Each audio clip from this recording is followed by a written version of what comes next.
Okay, picture this. A young boy selling fried snacks, pakodas, outside a little temple in a village. Now, how far do you think a kid like that could go? Maybe, he opens a successful restaurant. Maybe he builds himself a nice house. Well, what if I told you that very same boy would one day become one of the wealthiest people in all of India? Sounds impossible, right? But it's a true story. And today, we're gonna break down exactly how he pulled it off. Because that is exactly what happened. That boy's name was Dhirubhai Ambani, and his life story is one of the most unbelievable business tales of the 20th century. So the real question is, how on earth did he do it? How do you go from a local food stall to a global powerhouse? I mean, just look at the contrast here. It is absolutely staggering. This is a story about crazy ambition, incredibly clever gambles, and a guy who just flat out refused to accept any limits. It's a journey from a tiny village all the way to an empire worth 75,000 crore rupees. We're talking over 10 billion US dollars. All right, so to really understand the empire, we have to go all the way back to the beginning. Let's trace his journey, right? From those first pakodas to his early days working with petrol. So Dhirubhai wasn't born with a silver spoon. He was the son of a school teacher, and with 5 kids in the family, money was always tight. So tight, in fact, that he had to drop out of school to help out. His first real taste of business was when he spotted huge crowds at a local temple festival. He literally broke his piggy bank, got a cart, and started selling pakodas. Simple, right? But once the festival was over, so was the business. The seed, though, was planted. By the time he was 17, he followed his brother to Yemen, searching for a much bigger opportunity. Now in Yemen, he started right at the bottom, working as a gas station attendant for just 300 rupees a month. But he wasn't just there to punch a clock. He was always thinking, coming up with clever little promotions to get customers to buy more fuel. And you know what? His bosses noticed. The station's revenue just shot up, and he was quickly promoted to manager. This right here gives you a perfect look inside his head. So Dhirubhai loved tea, but instead of getting cheap tea on the street, he'd go to these fancy 5-star hotels and pay 10 times the price. Why? He called it an investment. He wanted to sit near the city's powerful businessmen and just listen, to soak up their ideas, to understand how they thought about money. And it was during one of these tea sessions that he overheard a little piece of information that would change his life forever. A plan that was both brilliant and incredibly risky. He heard these two guys joking that the actual silver in Yemen's national currency, the rial coin, was worth more than the coin's face value. To them, it was just a funny little fact, but for Dhirubhai, that was a business plan. He immediately bought a machine and just started melting down thousands and thousands of rial coins. He'd buy the coins, melt them into silver bars, and then sell the raw silver for a massive profit. Of course, the government eventually noticed a coin shortage and started investigating, but by the time they figured it out, Dhirubhai was already on a ship back to India, his pockets full. So he gets back to India in 1958, gets married, and sets his sights on the big leagues, Mumbai. He was ready to start a real business, but the established textile market, it was like a closed club, and they were not friendly to newcomers. And get this, he didn't have much to go on. His entire starting capital was just 15,000 rupees. That's it.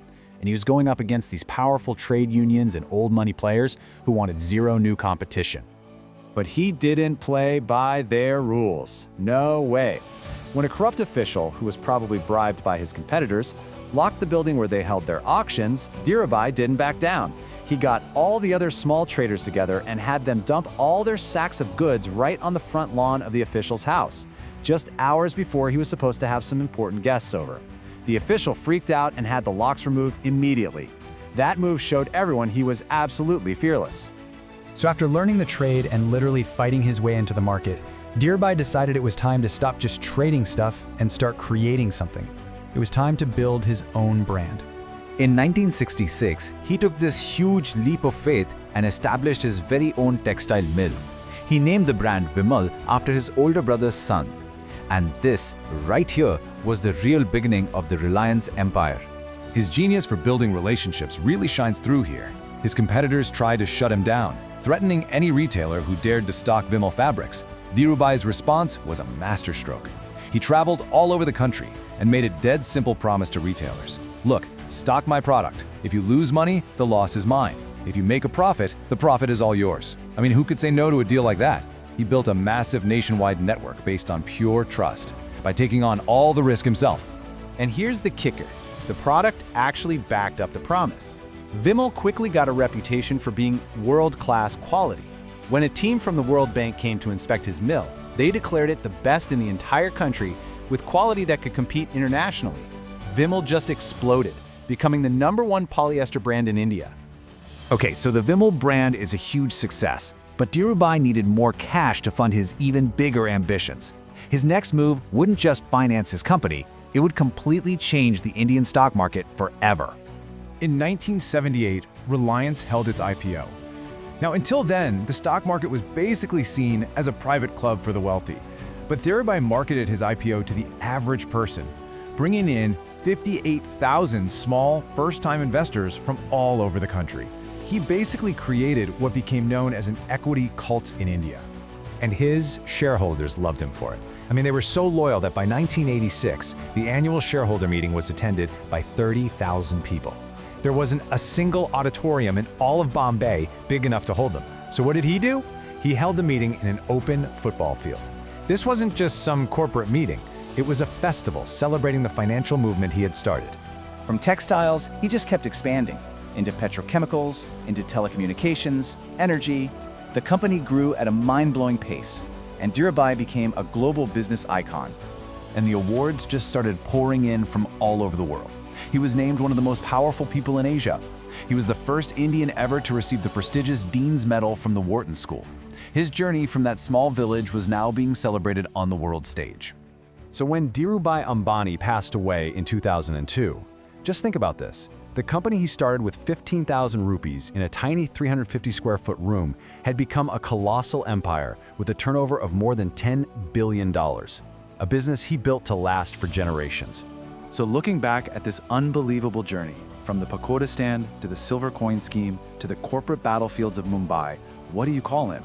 Was he a genius who just saw opportunities nobody else could? A gambler who took risks that would terrify most people? Or a visionary who just refused to accept the small life he was born into? You know, maybe the true lesson is that the biggest risk you can ever take is to never think big in the first place.